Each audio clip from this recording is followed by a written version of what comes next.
This is my 2025 morning routine as a mom, creator, and YouTuber. Raw, real, and filled up with intention.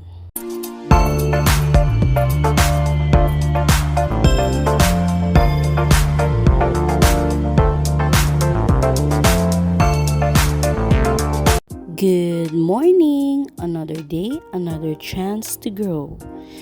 I usually wake up around 4 a.m. kasi nagre-ready ako ng food ni Papa, pero usually nakakatulog ulit ako. So, depende kung anong oras din nagising si baby, ganun. Or kung may mga iba pa akong ginagawa. Well, minsan naman kasi hindi na rin ako nakakatulog kapag nagising ako ng super aga. Kasi nga marami akong ginagawa. Like, mag-ready ng mga things ni baby, food din namin ni baby syempre. Or minsan naman, inuuna ko nang i-edit yung mga videos ko para hindi na siya sumasabay kapag sobrang dami kong kailangan gawin. So, yun yung mga nagiging way ko para marami akong natatapos na errands, like mag-edit ng video. Tapos, minsan naman, makakatulog ako sa tanghali, sasabayan ko si baby. Pero super as in minsan lang yun, hindi siya nangyayari madalas kasi usually marami akong ginagawa. Much more on kapag nakasleep si baby, dun lang ako nagkakaroon ng time para shoot ng mga videos, since kapag gising kasi si baby sa age niyang yan is talagang prone pa kami sa medyo away. Not really like minsan kasi halimbawa habang nag-shoot ako si baby biglang manggugulo or hahatakin bigla yung kailangan kong i-shoot na things or na items. So syempre 'di ba, as a mom pero yun na nga, ako na rin nag-a-adjust kasi alam ko naman na hindi pa talaga pwedeng mapakiusapan si baby kasi nga magto 2 years old pa lang siya. So ganito lang naman yung ginagawa ko. Every wake up sa morning, mag-ayos ng bed, mga pillows and blankets. Inaayos ko na yan lahat para kapag gusto ni baby magpunta sa bed is maayos na lahat. Tapos ayan, si baby, stress reliever ni mommy. Always. Pero syempre, yung mga baby natin minsan din nagkakos ng sakit ng ulo ng mommy kasi nag-aaway kaming dalawa nitong bunso ko. Attitude kasi to. Pero aminin, kahit na nagiging dinosaur si mommy is talaga namang lamang ang pagmamahal natin sa mga anak natin. Minsan nga, 'di ba, dumarating sa point na ayaw natin na pinapagalitan sila ng ama nila. Pero kapag tayo yung nagalit, kala mo may World War III. Before anything else, mommy duties muna. Breastfeeding, diaper changing, konting playtime. Hindi ako agad nagmamadali kasi I try to stay present kahit simple lang. After I settle the baby, I take 5 to 10 minutes for myself. Copy muna, tapos journaling, planning, or just staring at the wall. Depende sa energy ko. This helps me to reset before I switch to creator mode. Syempre, as a mom, sobrang importante na meron tayong time para sa sarili natin.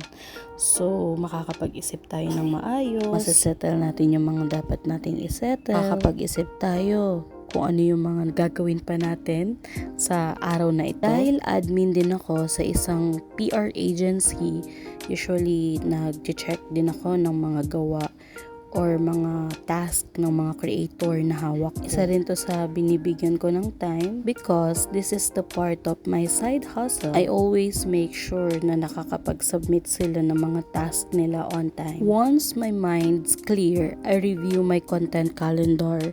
Today may iba-vlog na ako and a brand shoot for just to record some clips of my 30-day series. I keep it light para hindi overwhelming. I remind myself progress, not pressure. And as you can see, ito nga pala yung sinasabi ko na pangarap kong tripod na nabili ko na. Sobrang na-amaze kasi ako dito kasi last time na nakakita ako ng ganito is yung boss ko yung may ganito. And I told myself na someday mabibili ko rin to. You know what's funny thing is hindi ko talaga siya totally nagagamit sa mga vlog ko. Like, usually, madalas naiiwan ko siya sa bahay, o kaya hindi ko siya nakikarry kasi kailangan siyang i-charge. So, may time na parang, wala akong time para gawin pa yon, bantayan siya. So, sometimes, hindi ko na talaga siya nagagamit. So, pinag-iisipan ko kung ibebenta ko siya, pero parang pinag-iisipan ko talaga na parang wag na lang, na hindi ko talaga maintindihan. So, anyway, hindi araw-araw may glam. Pero kahit konti, nakakapag-ayos pa tayo. Importante yung skincare, like what I said to my previous vlog. Feel ready to my face, the camera, and the day. Get ready with me minsan, with a toddler beside me. Minsan habang may iyak sa background, and that's real life. So, there's a time na katulad niyan. Did you see that small hands? Kinukuha niya talaga yung mga things ko. And lalo na kapag nag-shoot ako talaga. Kaya I make sure na always before nakapag-shoot ako or bago ako mag-shoot, I make sure na nakasleep na si baby, napatulog ko na siya. So I have time na to create content. Some of my friends messaging me and asking me kung paano ko nagagawa itong mga to ng sabay-sabay. Actually, the answer is I don't know. Before I wrap up my morning, I try to shoot at least one thing pang TikTok, Reel, or YouTube Shorts.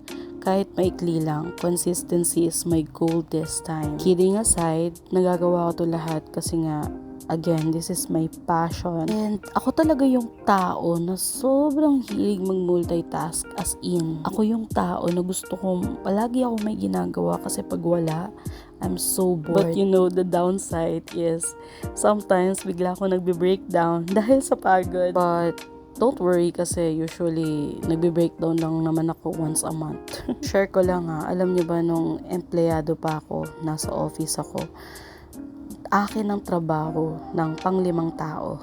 Pero pang-1 tao lang yung sahod ko. I handling the customer service, sales marketing, taga-manage ng e-commerce, at tiga-balot pa ng mga orders, ng mga parcel, ganon. Sometimes, bigla ang personal assistant pa mismo ng boss ko. Pero hindi ako nagre-reklamo kasi mahal ko yung ginagawa ko. Every morning, may kanya-kanyang vibe. But one thing's constant, I always try to show up. Thanks for joining me today. If you are a mom, creator, or just someone figuring out, I see you and I'm cheering you on. See you on the next vlog.